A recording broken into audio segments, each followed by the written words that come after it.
I think we are now quite a money. Osi gwili chega maybe ana karo pendi DJ ge wiwe o. Ah, oko pachuku. Oko bono biano ni pa no she nyendebe. Okona hana ya akokwa TV abela daddy mba. Akona ya no hit. Iya uru na achokwa ka anyị na-achụ.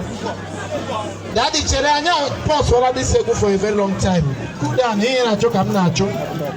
Ọgụnụ ma onye nji anya na-achụ anụ na onye nji nkịta na-achụ anụ ofu ihe ka a na-achụ.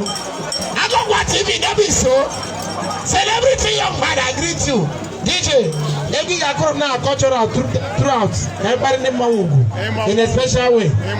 Ịmakwa mmanwụ ọ ịma ka nshi kwado ka m kọrọ ndị tiger.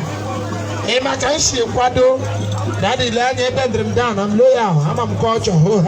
DJ, the Tiger Club of Nigeria. I go grab branch and sight from a distance. What am I killing? DJ, Emma can she kwado? I'm like 18. I want make sure I wanna be there live and direct. DJ, if you are there, let's go. There's no time.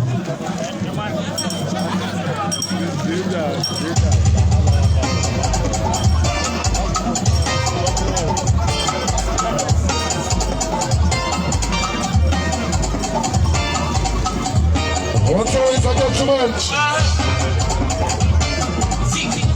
When I don't say you back, I will what's the window?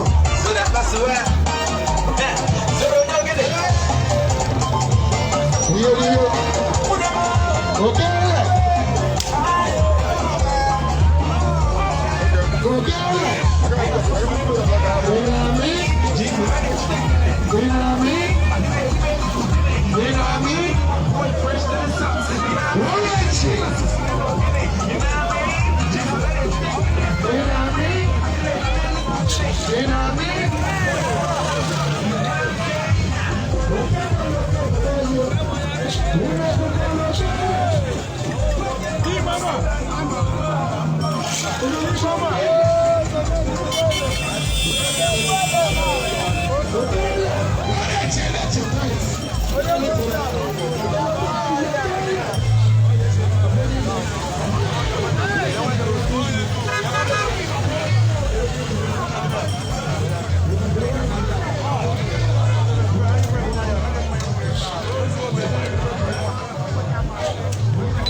Ura!